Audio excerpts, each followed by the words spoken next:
while working in an hotel in Montego Bay, I recognized, okay, no, this is not my favorite thing to do. So I went back to music. And my partner, I was sitting in the studio, and my partner came in and whispered in my ear and said, "Yo, you have to come outside. I met this girl. You got to come outside." So I went outside, and in any studio, there's a bunch of artists glam around the gate. And Terry was down the street a bit, sitting under a tree, smoking a beanie. You know, the brown, dirty Indian cigarettes? Yeah, for sure. So we just talked, we're just not like, "Hey, you want to do music?" Just like, "Hey, how you doing?" Blah, blah, blah, blah. He said, "Sing your thing," and she sang a song called Lioness. I'm a lioness, really want a lion. Read a raga, raga, raga. What does this white guy know about music and what I want to do? So, you know, at first I was hesitant. It wasn't like at first, I was hesitant until, you know, he came into Waterhouse like 3 months later after I met him, because I was okay. Because it was like, sometimes your producer here from even Germany will come in and just record artists because they used to the system that, and the way the business is done in Jamaica, that they come in and do it the same way too. You know, just record artists and then they go out and you never see them again. So I just think it was the same thing, just coming up again. So you know what, when we met up, I did it. I took my chance, but I was like, okay, maybe it's just another conquistador.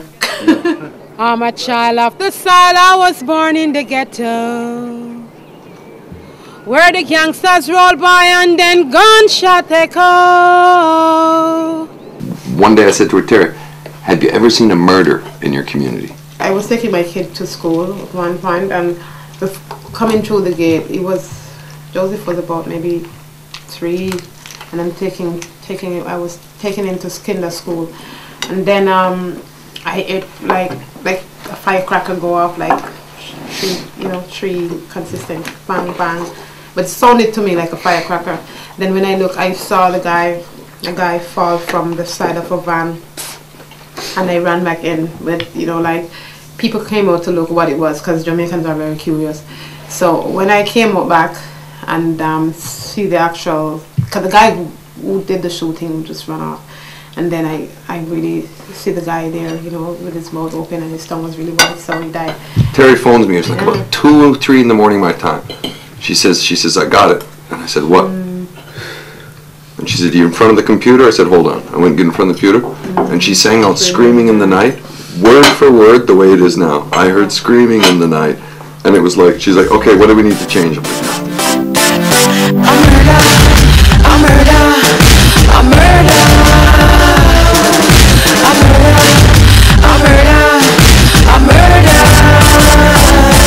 When the sun goes down and the moon comes out, the freak of the town with their beacons out, firing bullets like a range down south. Nothing's changed down south, a brother brain jumps out. Somebody's running from the Wilson's house. A mother is worried cause her one son's out, trying to figure out what the commotion's about. If the screaming was coming from her one son's mouth. Are you screaming? I was like one woman against the world, and like a stroke of luck, met up with Russell, and it really changes things in a positive way, you know.